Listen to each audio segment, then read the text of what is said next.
艺术市场永远在寻找新的明星，除了潜力非凡的新生代艺术家，还有隐没在历史深处的明珠待被发掘。在群星璀璨的艺术世界中，到底什么样的作品才能脱颖而出，甚至名垂青史呢？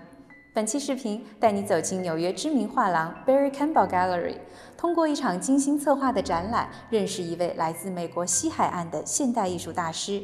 他一生全情创作，却鲜为人知。现在正是重新发现他作品的最佳时机。Hello, Christine. Hi. Happy New Year to you. Thank you. Happy New Year to you too. I know you and your partner, Martha Campbell, are both experts on post-war American arts, and you have a good eye for artists who have been overlooked, especially women in abstract expressionism. Can you tell me how did you discover this artist? This artist is Dill Henry. She was a West Coast artist born in 1913. I agree, we have a specialty with finding artists that are overlooked, that maybe were once known in their day and for whatever reason are not as well known now. Dill Henry is one of those people. Maybe she's lesser known because she was based more in the West Coast of California. She was born in Sonoma, California, and stayed in Seattle towards the end of her life. We liked this artist because she was a geometric abstract artist, and it's very unique for a woman to be painting in this style, so she fit very well in our program. Exactly, and this exhibition is titled Dill Henry The Gardens and features her large-scale paintings from the 1980s. Where did her inspiration come from? Absolutely. This is our second exhibition of Dill Henry. She painted in the 1960s in an op art style, so optical art sort of playing with the eye. This particular group of paintings we loved because they're gardens. It's hard to believe. But she traveled Europe and Asia, and she wanted to show her inspiration. And this really comes from her professor and mentor, who was Laszlo Moholy-Nagy. So he was a Hungarian artist that comes out of the Bauhaus tradition, and they are sort of informed by constructivism. What is all that? It's basically about pure, non-objective painting. So while these are gardens, you don't necessarily see flowers or anything specific. It's really about feeling, using form and color and texture and line to elevate a feeling and an experience. This is a garden in France.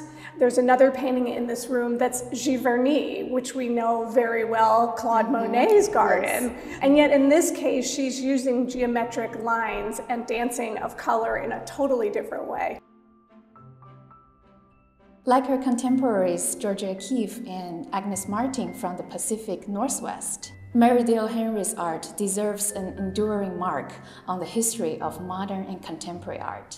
Dill Henry has such an interesting story as a woman painter. You know, it's not easy to survive as an artist in this world of ours. She met Laszlo Moholy-Nagy. She took a class from him, and she was really inspired by him.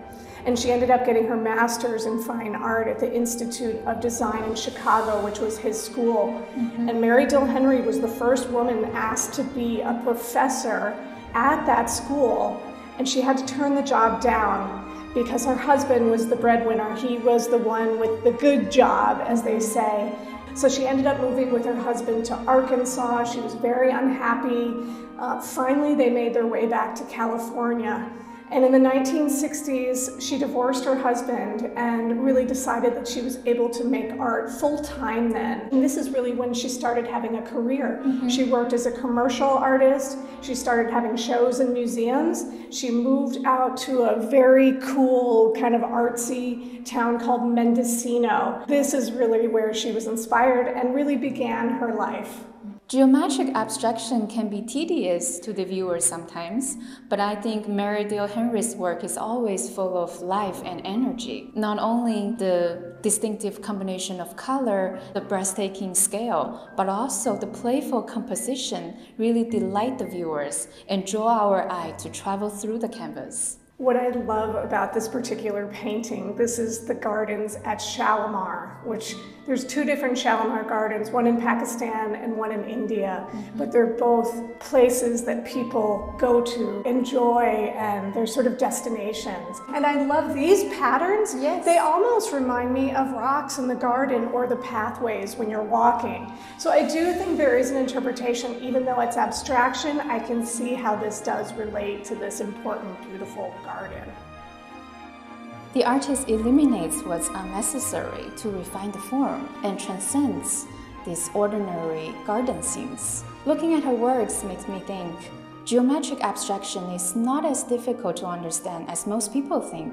It is the most fundamental artistic form with a universal meaning made for everyone.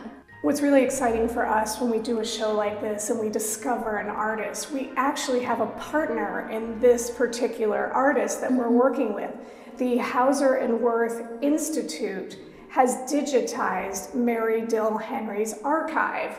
What does this mean? Well, she had all these papers and photographs and really art history starting from the 1930s. And so Hauser and Wirth has taken this, they've scanned everything, and they've made her archive open to the public. So you can actually do research and find more information on Mary Dill Henry.